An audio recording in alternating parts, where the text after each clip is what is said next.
Hi, I'm Andy Miocha and you're watching A News. Here are the headlines. South Korean president arrested. Protests in the country continue. Joe Biden looks to ease Cuba sanctions before Donald Trump takes office. Russian airstrikes on western Ukraine significantly damage country's energy grid.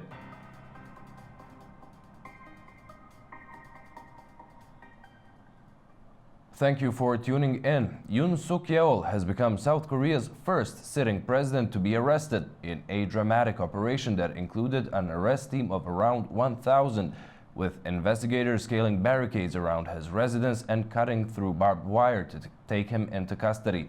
Yoon is being investigated on charges of insurrection over his short-lived martial law order on December 3rd. South Korean impeached President Yoon Suk-yeol was arrested early this morning after a motorcade was seen leaving his fortified residence on a hillside. For weeks, Yoon had been living under heavy security, surrounded by barbed wires as tensions escalated surrounding the legal charges against him.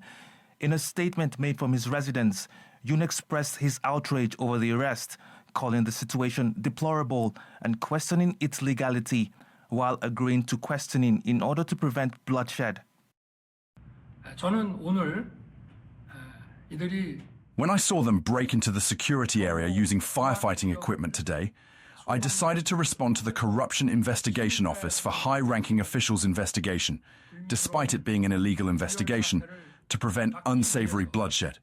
However, that doesn't mean I'm acknowledging the investigation of the CIO. The arrest stems from charges of insurrection related to Yoon's declaration of martial law on December 3rd, which sparked national controversy. More than 3,000 police officers and anti-corruption officials were deployed to the residence to carry out the arrest. As officers attempted to enter, they faced fierce resistance from Yoon's supporters. Yoon's legal team has condemned the attempt as unlawful, arguing that the move was politically motivated. Despite the frigid temperatures, hundreds of pro-Yoon supporters camped outside his residence overnight, showing solidarity with the former president. The chaotic scene led to clashes between police and demonstrators, while opponents of Yoon also gathered in protest nearby. Authorities had earlier attempted to serve the historic arrest warrant on January 3rd, but were thwarted by standoff with Yoon's security team and military guards. This latest attempt marks a critical moment in the ongoing legal battle and political turmoil surrounding the impeached president. The Biden administration announced it will remove Cuba from the U.S. list of state sponsors of terrorism and ease economic restrictions as part of a deal for the release of political prisoners. The decision, however, is likely to be reversed by the incoming Trump administration. Cubans, in the meantime, remain skeptical. U.S. officials said President Joe Biden plans to relax sanctions on Cuba just days before Donald Trump takes office.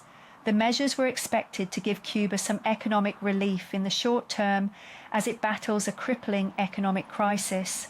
But some Cubans in Havana viewed Biden's plans as too little too late. He promised many things at the beginning, that he would help Cuba in many ways that he really never fulfilled. But this will be his final goodwill.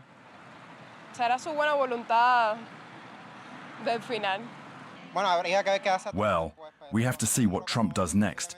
Knowing him, it's possible that they quit this week and Trump comes and everything goes backward. I see it as a somewhat useless action because how many advantages will we have for how long? A couple of weeks? A few days? The measures Biden plans include a reversal of several hardline restrictions put in place by Trump during his first term. A senior administration official said the measures include plans to lift the U.S. designation of Cuba as a state sponsor of terrorism and to undo a Trump order that restricted financial transactions with some Cubans. Officials said Biden expects the move would lead to the release of political prisoners in Havana. They did not specify the number of prisoners or give a time frame. In a brief letter to Congress, Biden said his steps were necessary to the national interests of the United States. and will expedite a transition to democracy in Cuba. Fires across the Los Angeles area have killed at least 25 people and destroyed more than 12,000 structures. The largest of them, the Palisades and Eaton wildfires, continue to burn out of control. The wildfires burning across Los Angeles County have become one of the most destructive in the region's history, with at least 25 confirmed deaths and nearly 30 people still missing. The fires have scorched over 115 square kilometers of land, fueled by strong Santa Ana winds, reaching speeds of up to 80 kilometers per hour. Thousands of homes have been destroyed, and 88,000 residents have been ordered to evacuate, with another 84,000 on high alert. The blazes have caused widespread damage, with the Eaton and Palisades fires standing out as the most catastrophic. The Eaton fire has burned over 56 square kilometers, destroying 7,000 structures and claiming 17 lives. The Palisades fire has ravaged 93 square kilometers, destroying 5,000 buildings and causing at least 8 deaths. These two fires now rank as the most destructive in Southern California's history, surpassing the Cedar Fire in 2003. Emergency crews continue to battle the flames, with over 8,000 firefighters working across the region, aided by teams from the U.S. and abroad. While there was some brief relief on Tuesday with lighter winds, conditions remain perilous, and forecasters are warning of the potential for stronger winds that could reignite the fires. Nearly 90,000 households have been left without power as utilities shut off electricity to prevent additional sparks. In addition to the growing humanitarian crises, authorities are facing criminal activities in the affected areas. Police have announced roughly 50 arrests for crimes including looting, flying drones in fire zones, and violating curfews. The cause of the wildfires is still under investigation, but the intense heat and dry conditions have made firefighting efforts particularly challenging. Davos is preparing to host the 55th World Economic Forum next week. More than 60 heads of state, along with some 350 government officials, are expected to attend. The 55th Annual World Economic Forum opens in Davos on January 20th. It is set to bring together nearly 3,000 leaders from around the globe, including over 350 government officials and more than 60 heads of state. Ukrainian President Volodymyr Zelensky will address the forum in person, providing updates on the ongoing war in Ukraine and prospects for peace. We're very happy that President Zelensky will be joining us in person. In the program, he will have a special address, and then there will be an interaction with him at a very important time, as we all know. In addition, Syrian Foreign Minister Assad Hassan al-Shibani will attend, offering insight into Syria's changing political landscape. The forum will also host both Palestinian Prime Minister Dr. Mohammed Mustafa and Israeli President Isaac Herzog. We will also be having the Palestinian Prime Minister Dr. Mohammed Mustafa with us, as well as the Israeli President Isaac Herzog with us, appearing, sharing their views on the latest from their vantage point. But you also may know that this organization has a long-standing commitment and history of providing a platform for dialogue. And these are, of course, very complex and difficult times between the Israelis and the Palestinians. The event will take place from January 20th to 26th, aligning with the inauguration of US President-elect Donald Trump. He will attend the forum digitally, connecting with world leaders through a live video interaction. The upcoming forum will address key issues such as the global economy, trade relations, and climate goals. The focus will also be on the armed conflicts, since recent World Economic Forum survey named wars and terrorism as the top concern to economic growth in 2025.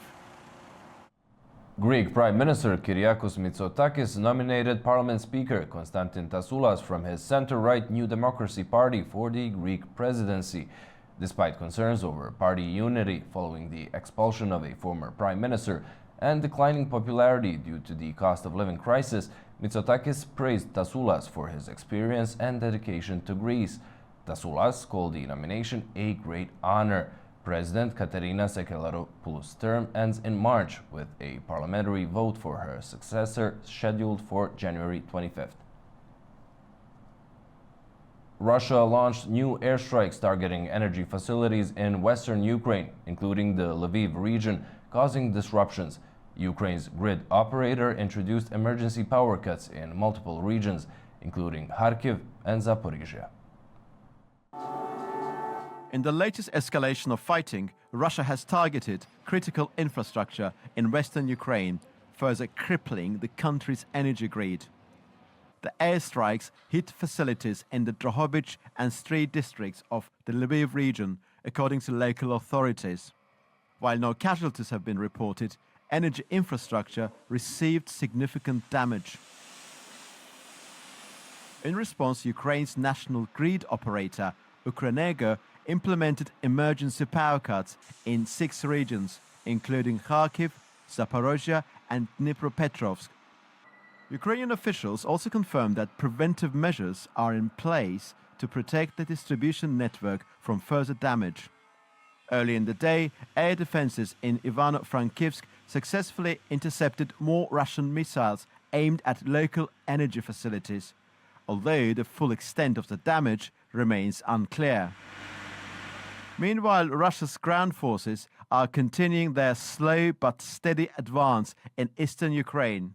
Russian Defense Ministry reported that its troops have captured 2 villages, Terny and Neskuchne, in Donetsk, as part of a broader push in the region. Although Ukraine has reported ongoing resistance, Russia's advances near strategic locations, such as Pokrovsk, threaten to further disrupt Ukrainian energy and logistics operations. Palestinian Prime Minister Mohammed Mustafa said the Palestinian Authority must be the sole governing power in Gaza after the war, as expectations grew that a deal between Israel and Hamas to halt fighting and start returning hostages was near. Speaking at a conference on the Israeli-Palestinian two-state solution in Norway, Mustafa said there should be no attempt to split Gaza off from the occupied West Bank as part of a Palestinian state. His remarks came at the meeting of the Global Alliance for the Implementation of the Two-State Solution that opened today in Oslo.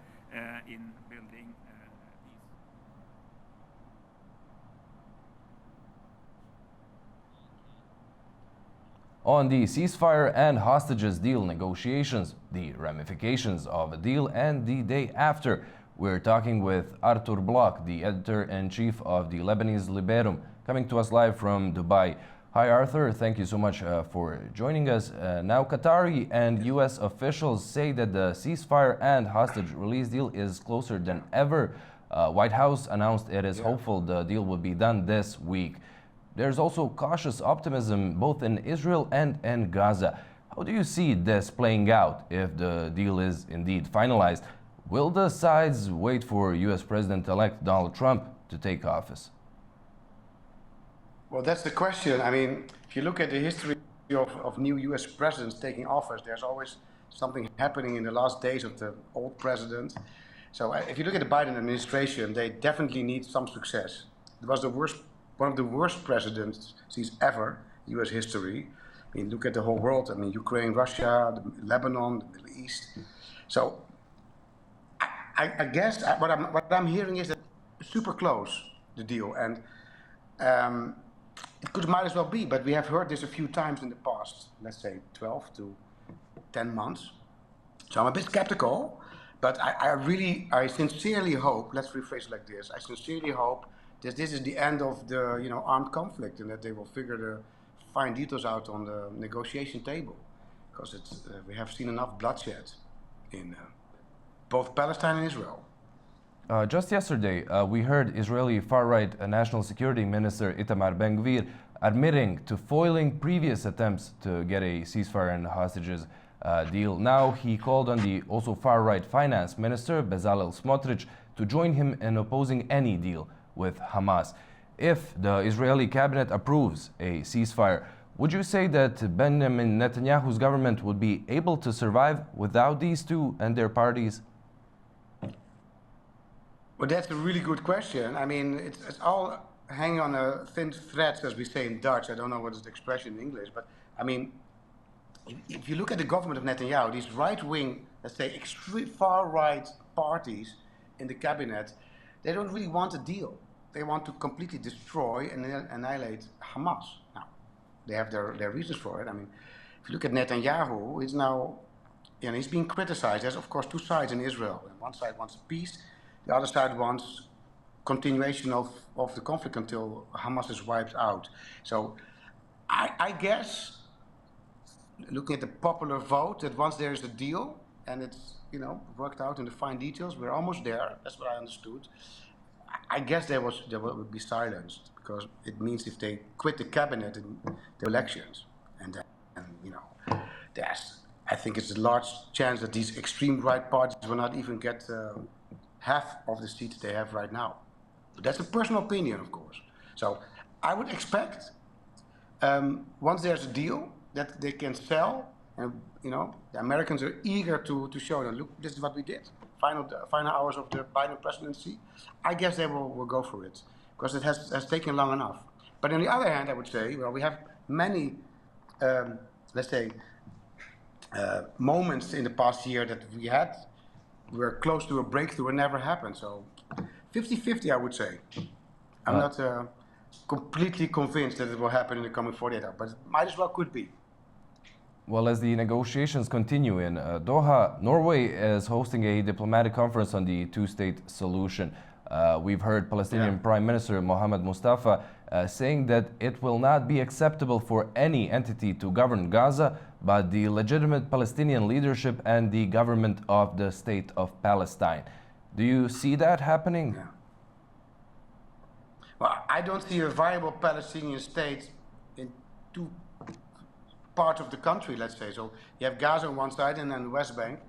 I just don't see it happening. And these conferences are really nice. It's for show, and you can show to the international public that they're talking about it seriously. But in the end, it's Israel who decides it's going to happen. Simple as that. Now, with Trump coming, I expect to see some more fireworks in the region. I think what I'm hearing from my source in Washington, that Iran will be next. April, May, perhaps even as late March. So I don't know, really. It is a very nice conference, but I don't think there ever will be a viable Palestinian state. I'm not saying that it will never happen, but with this current government, this current climate of what happened after October 7, I just don't see it happening.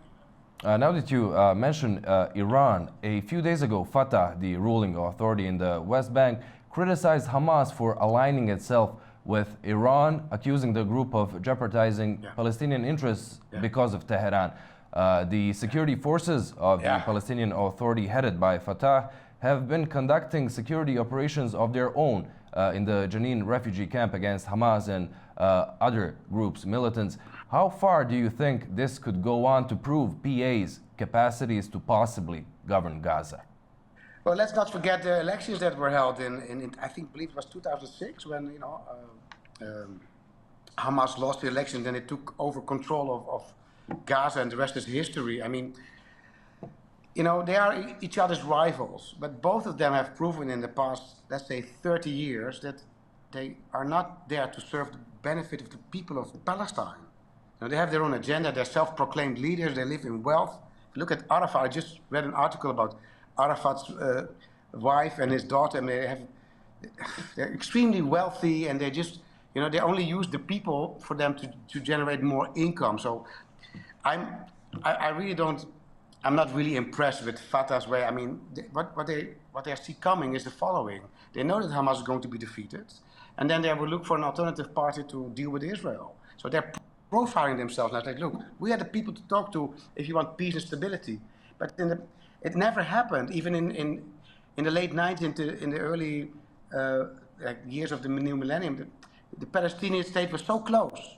And it was Fatah who said, no, we're not going to do it. So they can point fingers now at Iran and say, yeah, well, Hamas and Iran are, having their own, it's all nonsense. It's just politics.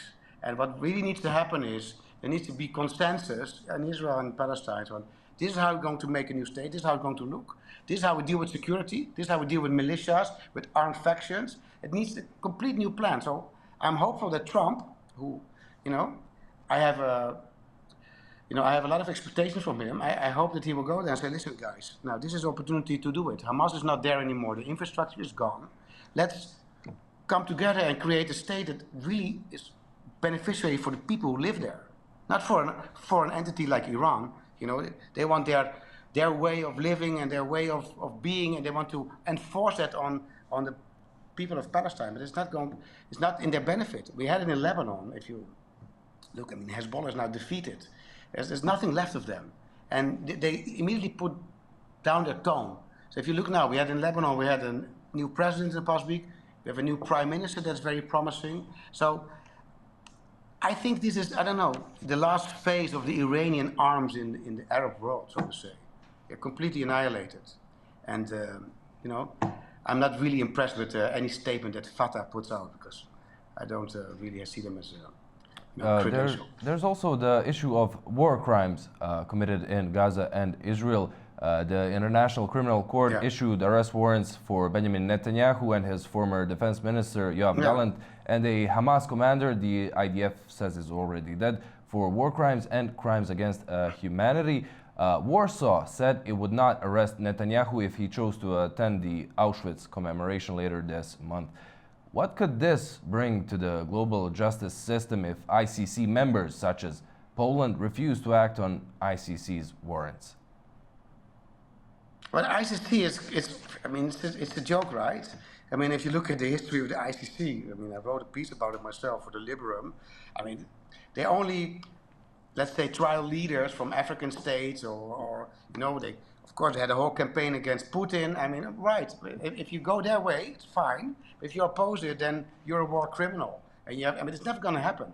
It's never going to happen, because America is not going to allow it.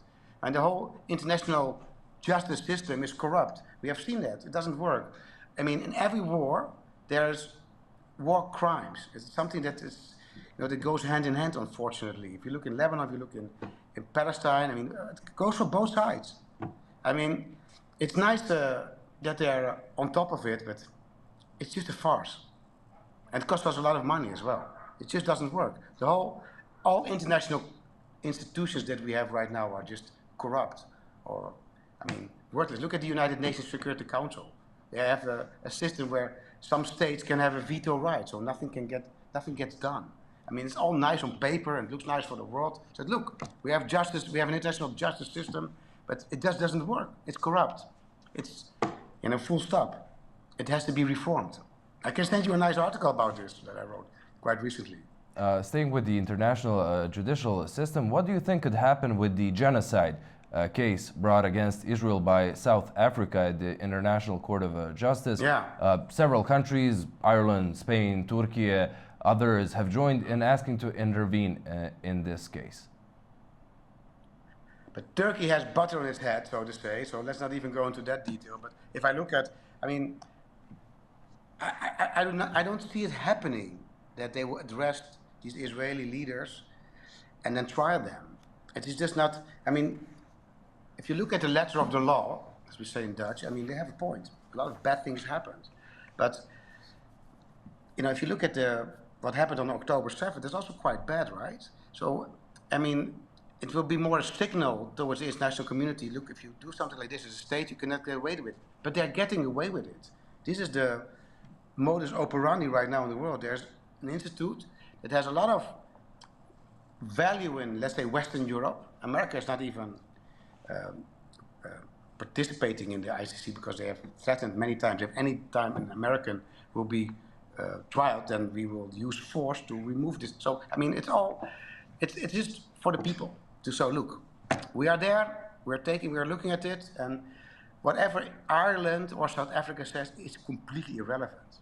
Unfortunately, I have to say, because it would be much better in the world if there would be a functioning international justice system, but it's just not there yet. Maybe in the future, but again, I'm skeptical. I don't see it happening.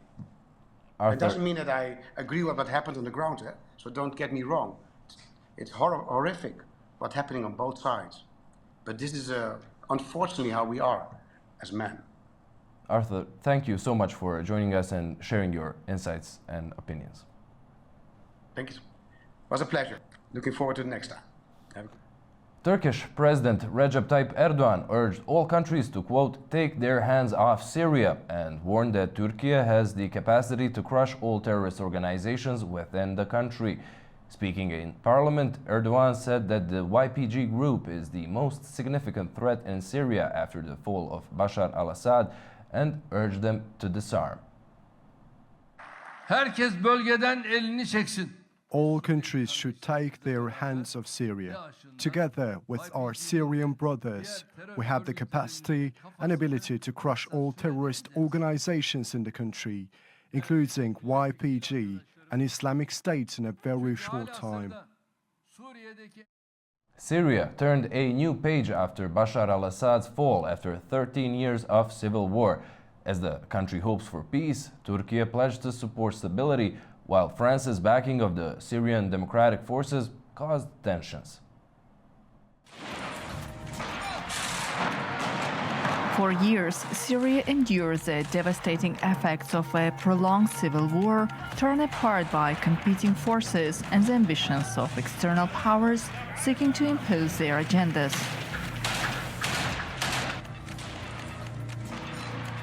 The conflict has caused a devastating humanitarian crisis with profound and far-reaching consequences.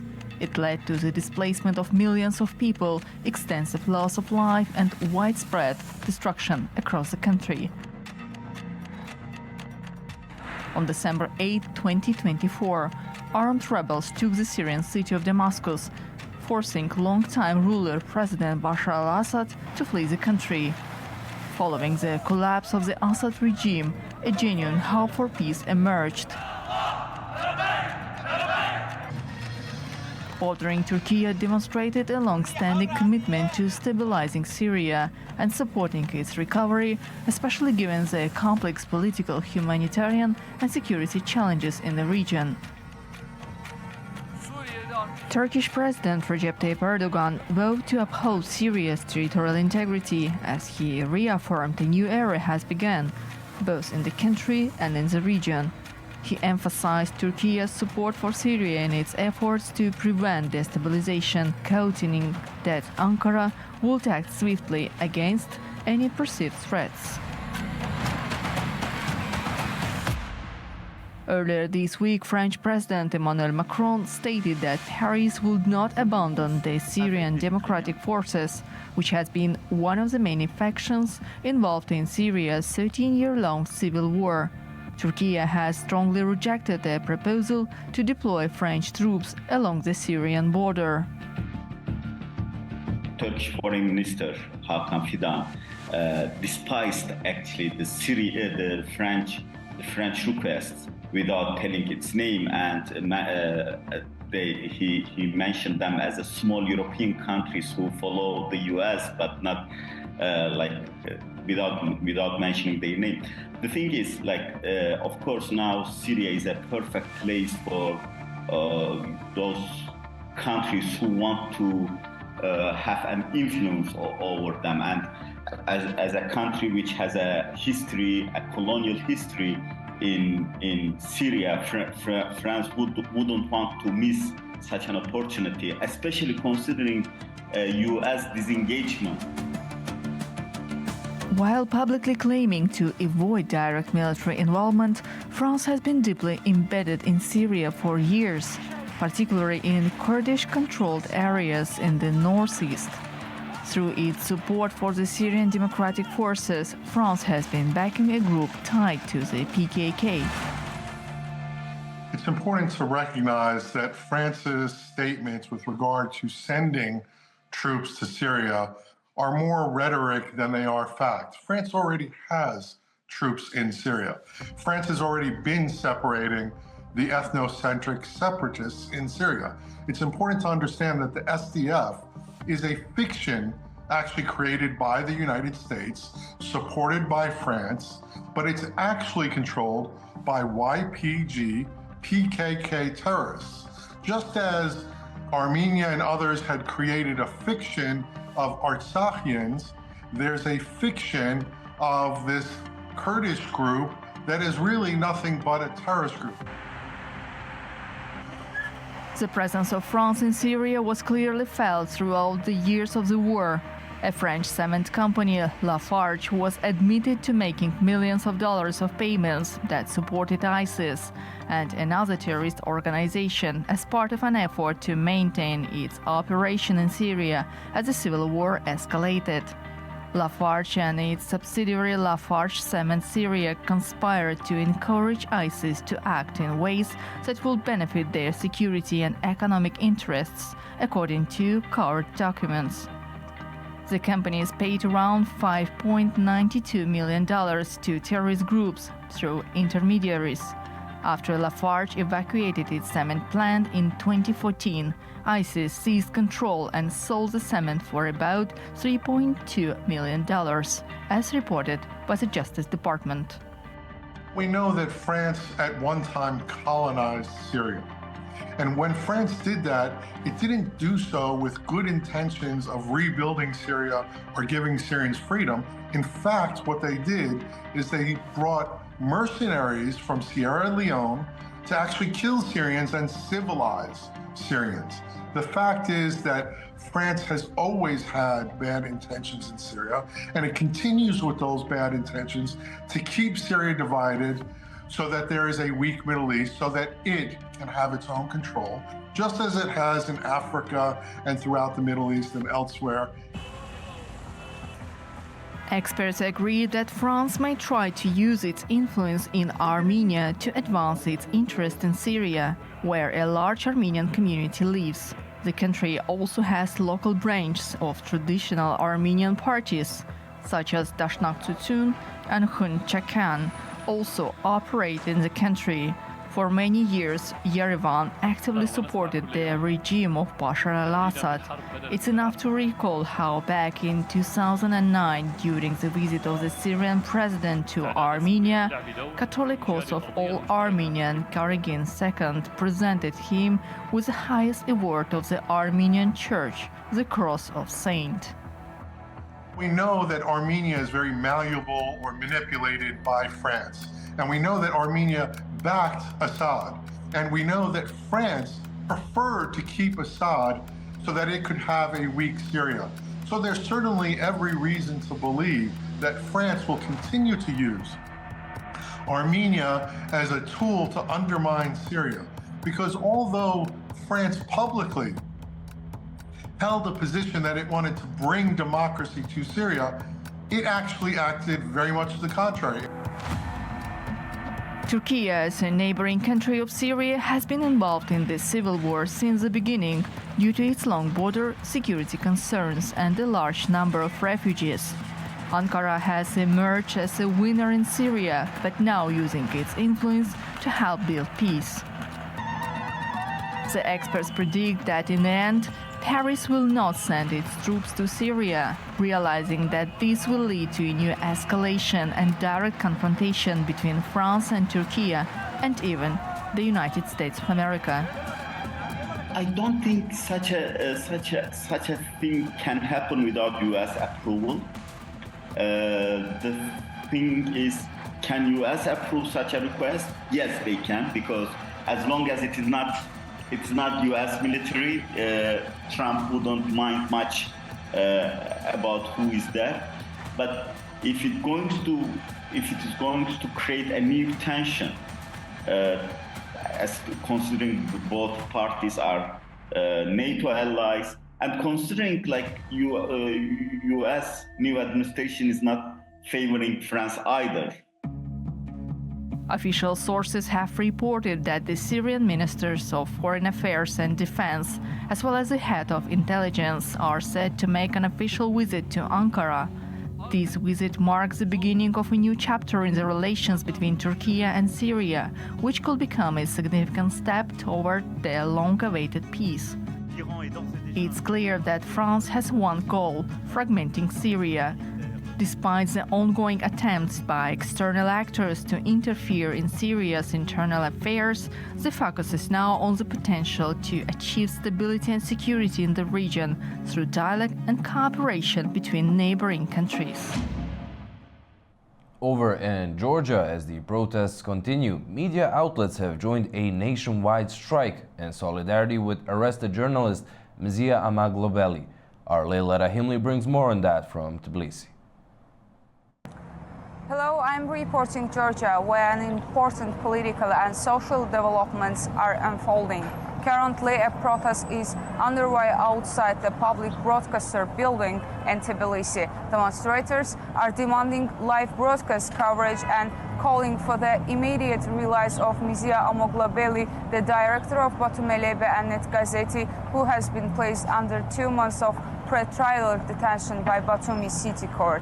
Meanwhile, in Batumi, journalists have gathered near the Ajara TV station to urge the station to provide airtime to cover Mzia Amaglobeli's case. Media representatives argue that the public broadcaster in Ajara has not given enough attention to her arrest, sparking widespread concern. Batumi City Court has sentenced 6 individuals to detention following protests on 12 January. In a shadow of solidarity, more than 40 independent media outlets in Georgia have announced a 3-hour strike today, starting at 3 p.m. This is a historic move as Georgia attempts its first ever nationwide strike. Businesses, universities, schools and media outlets are also joining the strike, demanding the release of those arrested during the protests and calling for new elections. The Speaker of the Georgian Parliament, Shalva Papashvili, commented on Mzia Amaglobeli's arrest, accusing Georgian media funded by foreign sources of engaging in political activism rather than journalism. At the same time, the European Union has expressed its support for Georgia's civil society and independent media. European Commissioner Mart Kos announced that the EU has already allocated 8.5 million euro for these efforts and is prepared to provide an additional 7 million for communication activities. In response to international criticism, including the European People's Party's resolution calling for sanctions against Georgian Dream leaders, the Parliament Speaker Shalva Papashvili states the European People's Party continues its anti-Georgian campaign. Their resolution is an unprecedented attack on Georgia's sovereignty and democracy. We will not bow to their pressure and remain commitment to protecting the country's interests. Internationally, the situation has drawn significant attention. The European People's Party's resolution not only calls for sanctions but also urges the international community not to recognize the Georgian Dream regime as the legitimate government of Georgia. In short, Georgia is a critical juncture. Protest strikes and increasing international pressure are causing the government to wonder how to respond. The coming days could be critical in shaping the country's political future. And that's the latest updates for now. I am Leila Rahimli, reporting from Tbilisi, A News. The 5th president of Georgia, Salome Zurabishvili, spoke to A News about the strikes and protests in the country. Here's what she said to our Leila Rahimli. Well, I think that it's a very important day in Georgia because for the first time Georgian population is resorting to a new form of protest, which is a general strike, which has not been known in this country in its history. And that is the answer of the population to the repressive measures that have been taken and the provocations, the beating of regular citizens as well as politicians. And that's how a population answers when it's provoked. Russian ambassador to Armenia, Sergei Kopyrkin, has been summoned by Armenia's foreign ministry and handed a note of protest. The ministry expressed dissatisfaction over statements directed against Armenian sovereignty that were made during a television broadcast. The ministry says that the broadcast, which aired a report on Armenian-Azerbaijani relations, voiced artificially generated narratives against the territorial integrity of Armenia. The Sustainability Week being held in Abu Dhabi marks the beginning of numerous partnerships. Agreements on several significant projects have already been signed. At the World Future Energy Summit in Abu Dhabi, an important agreement was signed between Italy, Albania, and the United Arab Emirates. The agreement envisions the construction of an underwater energy line across the Adriatic Sea, valued at least €1 billion. This project stands out as a new example of international cooperation in the field of renewable energy. So I am remarkably glad, as Eddie did already, to announce here the signing of a tripartite strategic partnership framework to launch an equally ambitious project between the two shores of the Adriatic, with His Highness Sheikh Mohammed bin Zayed and Prime Minister Edi Rama, two good friends of mine, two good friends of Italy. Today we are going to attend the signing of an extremely important commitment to implement a new energy interconnection for producing green power in Albania and exporting part of that power to Italy, thanks to an undersea cable across the Adriatic Sea. As part of the project, green energy will be produced in Albania and transmitted to Italy via underwater cables. In this initiative, Italy's energy grid operator, Terna, and the UAE's national energy company, TAQA, will collaborate. We strongly believe in this project involving our three governments, as well as our private sector and grid operators. And I am personally proud of this initiative, because it tangibly shows new forms of cooperation can be built, even among seemingly distant partners, at least geographically speaking. This agreement is considered a significant step in establishing new energy connections between Europe and the Middle East. In business news, electric car sales rose by 25% globally last year, surging in China but slowing in Europe. According to Row Motion, a British benchmark company, a record 17.1 million battery electric vehicles were sold globally last year. China led with 11 million sales, while the sales in Europe fell to 3 million, with hybrids gaining market share. The US and Canada also saw a rise, reaching 1.8 million sold vehicles. The International Energy Agency warned that the latest US sanctions on Russian oil could disrupt supply and distribution chains. Announced last Friday, the measures may tighten global crude oil and fuel balances, according to the IEA. Despite the uncertainty, the Paris-based agency maintained its supply forecast for Russia and Iran for this month. It noted that the full impact of the sanctions remains unclear. A cold weather snap in the northern hemisphere and stricter sanctions have already pushed crude prices above $80 per barrel. BP warned that its fourth quarter results will be hit by weaker oil and gas production, while also delaying a highly anticipated investor day due to a medical procedure undergone by its CEO. BP said the drop in refining margins and impact of turnaround and maintenance activity could lead to an up to $300 million drop in profit quarter on quarter. The news sent BP shares down almost 3% on Tuesday. BP delayed its much-anticipated investor day due to a medical procedure for CEO Murray Auchincloss. The British firm said he will be back in the office in February after undergoing a planned procedure and is recovering well. The Capital Markets Day was due to take place on February 11th in New York, but will now be later in the month in London. Auchincloss has struggled to steady the company while facing investor concerns over strategy. He is expected to unveil his strategy for the company at the Capital Markets event. The firm has sharply slowed investments in renewables and low-carbon energy since he replaced previous boss Bernard Looney. Auchincloss has focused instead on higher return oil and gas projects since taking office in January last year. BP will still publish its fourth quarter and full year results as planned on February 11th. The U.S. Securities and Exchange Commission sued Elon Musk, the billionaire owner of X, formerly Twitter, alleging he failed to disclose his ownership of Twitter stock in a timely manner in early 2022 before buying the social media site. Elon Musk was sued by the U.S. Securities and Exchange Commission. The SEC accused the world's richest person of waiting too long to disclose in 2022 he had amassed a large stake in Twitter, the social media company he later bought and renamed X. An SEC rule requires investors to disclose within 10 days when they cross a threshold of owning 5% or more of a company.